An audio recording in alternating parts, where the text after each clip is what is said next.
ഇന്ന് തന്നെ ഡൗൺലോഡ് ചെയ്യൂ. കാണൂ നിങ്ങളുടെ ഫേവറേറ്റ് ഷോസ്. ഹലോ ചേച്ചി. വന്ദനെ, ഇവിടെ ആകെ പ്രശ്നമോ? മനോജ് വീട് മാറുന്നതിന്റെ പേരില് ഇവിടെ വഴക്കും അടിയും ബഹളം ഒക്കെ നടക്കുക.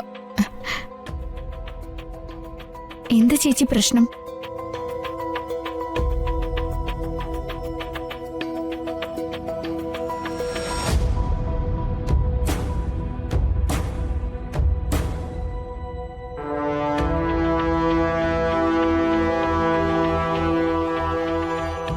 വന്ദനെ, നീ ഹരിതയായിട്ട് സംസാരിക്കണം. വീട് മാറുന്നതിൽ നിന്നും അവളെ പിന്തിരിപ്പിക്കണം. ഞാൻ പറഞ്ഞ ഹരിത കേക്കൊന്ന് തോന്നുന്നുണ്ടോ ചേച്ചിക്ക്? അവളുടെ കണ്ണിൽ അവളുടെ കുഞ്ഞിനെ വിഷം കൊടുത്തു കൊന്ന കാതികയല്ലേ ഞാൻ. ആ തെറ്റിദ്ധാരണ ഇതുവരെ അവൾ മാറ്റിയിട്ടില്ല. എന്നാലും ഞാൻ ഹരിതയോടൊന്ന് സംസാരിച്ചു നോക്കാം. ശരി വന്ദനെ.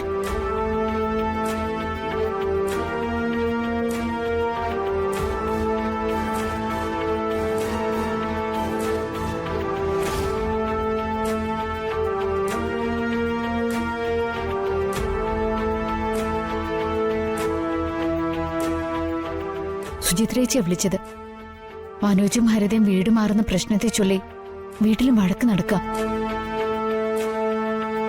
മനോജിന്റെ പക്ഷം ചേർന്നുകൊണ്ട് അച്ഛനെയും അമ്മയെയും താറടിക്കാൻ ശ്രമിക്കുക അവിടെ പ്രകാശേട്ടൻ. ജഗൻ വിചാരിച്ചാലേ ഇപ്പൊ ഈ പ്രശ്നത്തിന് ഒരു പരിഹാരം ഉണ്ടാവും. തൽക്കാലം വീടുമാറ്റം വേണ്ടെന്ന് ഹരിതയെ ഒന്ന് ഉപദേശിച്ചൂടെ? ഉപദേശിക്കാം, പക്ഷേ ദൈവം തമ്പുരാന് പോലും ഹരിതയെ പിന്തിരിപ്പിക്കാൻ പറ്റുമെന്ന് തോന്നുന്നില്ല.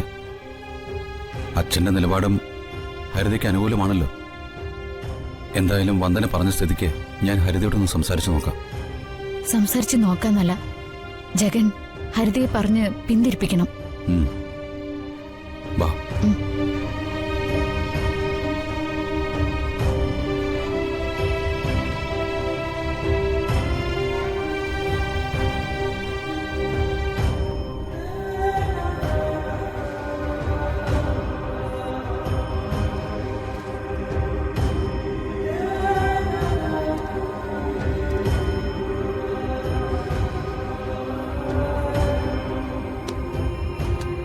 ഹരിതേ, നീ എങ്ങോട്ടാ?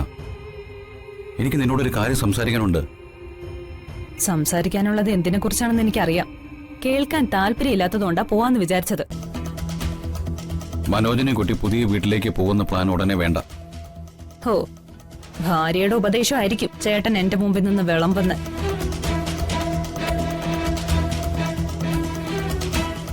ഹരിതേ, നിന്റെ മാനസികാവസ്ഥ എനിക്ക് മനസ്സിലാവും. നീ വന്ദനയോ മറ്റാരെയോ നോക്കണ്ട. ഇത്രയും കാലം നിന്നെ സ്വന്തം മകളെ പോലെ സ്നേഹിച്ച നിന്റെ മനോജിന്റെ അച്ഛനും അമ്മയും മാത്രം നോക്കിയാൽ മതി. വയസ്സുകാലത്ത് അവരോട് കാണിക്കുന്ന ഒരു ഔദാര്യമായിട്ട് കൂട്ടിയാലും മതി.